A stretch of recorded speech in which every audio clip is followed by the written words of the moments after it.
right now today. Yeah, I've been seeing the old Twitter, you know, a lot of people on there. That's where all the gossip happens, all the potential fights, and I saw a few bits about Deji and Salt Papi, and I thought, nah, because obviously that fits into Keem's plan of giving Salt Papi an easier opponent, because that's what he was looking for before his recent loss to AT. But for Deji, what about Deji though? What about Deji? I know Misfits have and want to deliver big fights and a big main event. I see a tweet here. This is Keem's tweet. After Deji's last 2 impressive wins on Misfits, Happy Punch Promos officially requesting 2 fan favorites for the next pay-per-view. Nah. Salt Papi fight someone else, Deji fight someone else. That's how I see it. Deji's had 1 good performance against Fuzi, then he lost to Floyd, and then he beat Swarms the other day.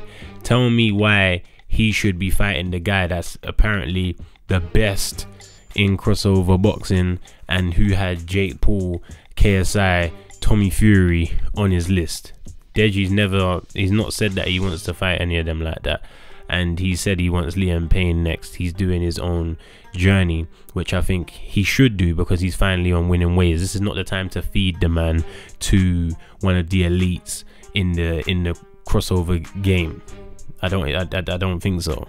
But I get that, you know, it's a big fight for people to see, but I think in terms of Deji's progression, I feel like he's being done a bit dirty here, being called on for this fight. Yeah, I don't see it. Obviously he's not in line for the title shot no more with Slim, I guess because AT moves ahead there, but there's definitely other opponents that they can go to before Dej. Let's have a look at Deji's last fight, just a few clips. You know, as we know, Deji's a southpaw, someone who wants to keep distance. He keeps good front foot pressure, but he's ultimately trying to, you know, counter punch you and keep distance. He's waiting to see what you throw, and then he's gonna feint you and attack you. He's looking so much better than he used to, and he looks so much more confident. See him letting some shots go there, and that ended up, this happened in the first 30 seconds, but that ends up being a pattern for the fight, where Deji attacks, Swarms ends up in a corner, Deji tries to throw some more, Swarms throws a 1 bang, Deji retreats or holds. I'm just gonna jump right forward to the last minute of the first round.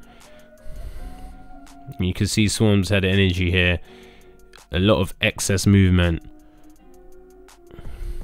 which obviously is gonna burn you out. Deji does stay calm. He reserves more energy, but not active enough with the hands. There's a couple of shots there. He was having fun throwing his backhand and the lead hook. I think it's an effective combination. It works for him very well. I think he should continue to master those 2 punches. Let's forward it here to round 2, where we see Swarms again in the corner. Deji letting some good body shots go, and he jumps back as Swarms is attacking, which is obviously a defensive move, but it's completely defensive. Once you jump back all the way out of range to avoid the bangs, you now cannot land any further bangs. So this is just like the little things that Deji, you know, should have the time and the right to improve on before they say, yeah, go in there with Salt Papi, who's already better at distance. He's already more composed. He's already ahead as a fighter. And it doesn't make sense to me that just before the AT fight, he was being spoken about in the bracket of Jake Paul, KSI, Tommy Fury, and then after 1 loss to AT, who is no shame, there's no shame in losing to AT, he's a high level opponent, but 1 loss to AT, they want to bring him down to Deji. Come on my people, let me comment below and let me know if you think that's right, but I don't think it's right. Why are some people eligible for protection and other fighters are not eligible for protection? But we've seen major improvements, and he deserves the right to continue to improve with opponents who are right for him. Digs a nice little body shot in there, and then again he jumps back to avoid the punches. Let's forward it to when they both start fatiguing more. As you see, look, I jumped it all the way to 1 minute 30 of the 3rd round, and Swarms is in a corner after Deji just mounted an attack. So Storms kind of went into a shell, and then we see here he's gonna try and push him off or swing, and he was landing some of them like he did just there. He was landing some of those counter punches. But overall, like I said, it was a good learning performance for Deji, and he should be allowed to have some more of them. Let's have a look at the possible matchups for Deji. You got Wasabi. He could have a rematch with him. I saw a clip the other day on Twitter as well of one mad elbow that Wasabi hit him with. I didn't see until the other day. That was crazy. So that the refs, yeah, man, they need to be a bit more on point, because they're letting things happen. And I think they're letting them happen because they are saying like, yeah, the guys are inexperienced. So because they're inexperienced, it's like, yeah, they're gonna do a few things that are not allowed. Do you know what I mean? But that shouldn't be the case. If they're coming into the sport of boxing, you want to educate these guys as early as possible on what's a foul and what's allowed. But I have seen mad leniency from a lot of the referees during the crossover boxing wave and since it's began. But I think it should be the other way around. It should be more strict, if anything.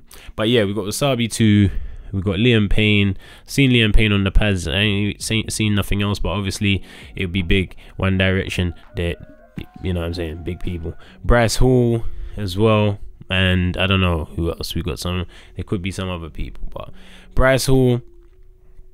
I feel like Deji should fight one of these guys here. Liam Payne's obviously, I don't know, we can't say, innit, he's an unknown Donny, so we can't really say much. Wasabi was looking good on the pads the other day again. People are starting to look good on pads now, so we really need to see sparring or fights to make a judgment, but his pad work did look good, and I think that's a good fight for Deji, because it's a challenge, but capable of winning. He underperformed last time, and I think he's got some things that Wasabi needs to see. You know, he's a different version now, so that would be fun. But yeah, man, I think like I said, the crossover scene is a very good scene. It's building. It's a new wave that's growing, but certain fights I think shouldn't be made just because of one person or one side that are just like, yeah, man, it's making sense and it's pay-per-view, and nah. If these guys are supposed to be around and everyone's supposed to try and grow the fighters, then I guess the opponent level should be catered accordingly, or adjusted accordingly. Who should Salt Papi fight next is a good question. That is a good question. I think he should rematch AT. I can't lie, I think he should rematch AT over more rounds, and because I think he's capable of beating him, but he didn't have enough time to get into a rhythm. So maybe go rematch AT, yeah, instead of Keemstar saying, yeah, we tried to pick someone soft, but because we couldn't, we lowered the rounds. Fight the man again, yeah, on over some proper rounds, avenge that, and then move on. And then Deji do what he's doing, and after a couple more solid performances and him finding his bag like how Salt Papi felt he was in his bag, then yeah, maybe this is a good fight that we will see down the line, but it's being called for too soon. My people, make sure you head to myprotein.com. It's Impact Week, which means that the discounts are crazy. They're better than they normally are. If you use my discount code on checkout, you get a certain percentage off, but with the Impact sale, you're getting further discounts. So please head to myprotein.com. It's the end of the video, my people. If you don't know what I do at the end of videos,